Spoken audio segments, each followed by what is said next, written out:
નમસ્કાર, હું છું પ્રિયા અને તમે જોઈ રહ્યા છો જનતા કી જાણકારી ન્યૂઝ।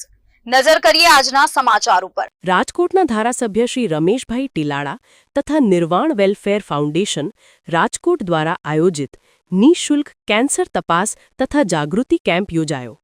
આ કેમ્પની શુભ શરૂઆત શ્રી દેવપ્રસાદ મહારાજ જામનગર, શ્રી રાજુરામ બાપુ વાડધરી, શ્રી સ્વામી પરમાત્માનંદ મુંજકા, નરેશ પટેલ મોલેશભાઈ ઉકાણી હસ્તે દીપ પ્રાગટ્ય કરીને કરવામાં આવી હતી।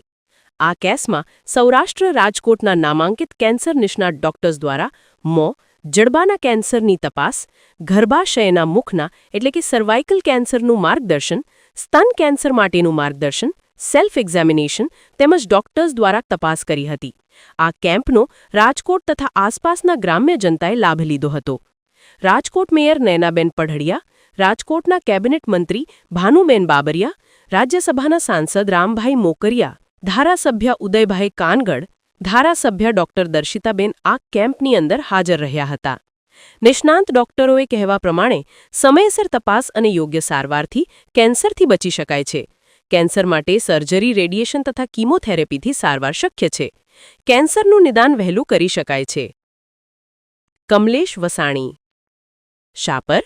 દેશના આદરણીય વડાપ્રધાન નરેન્દ્રભાઈ મોદીના 75 વર્ષના ઉજવણીના ભાગરૂપે અમે આજે સમગ્ર રાજકોટ માટે એક કેન્સરનો નિદાન કેમ્પ અને તપાસનો અમે એક કેમ્પ યોજ્યો છે અને અમારું નિર્માણ ફાઉન્ડેશન પણ આમાં અમારી સાથે સહયોગી તરીકે જોડાયું છે। ત્યારે રાજકોટના અને સૌરાષ્ટ્રના 20થી વધારે ડૉક્ટરો પણ આમાં સેવા આપવાના છે। ત્યારે હું આપના માધ્યમથી સમગ્ર રાજકોટની જનતાને આ કેમ્પમાં વધુમાં વધુ લાભ લેવા માટે અપીલ કરું છું અને વિનંતી કરું છું। આ કેમ્પ યોજવાનો મુખ્ય ઉદ્દેશ અમારો જનજાગૃતિનો છે। અત્યારે વ્યસનને હિસાબે પાનના ફાંકી અને માવા ખાવાથી મોઢાના જડબાના કેન્સર થાય છે।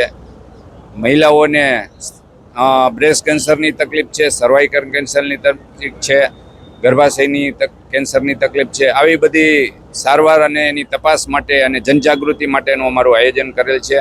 અને સાથે સાથે આ કેમ્પની અંદર અમે એક વ્યસન મુક્તિનો કેમ્પ પણ રાખ્યો છે અને સદભાવના વૃદ્ધાશ્રમનો પણ અમે અહીંયા સ્ટોલ રાખ્યો છે કે લોકોમાં વધુ વૃક્ષ વાવે અને એને ઉછેરે, એવી પણ અમારો ઉદ્દેશ છે।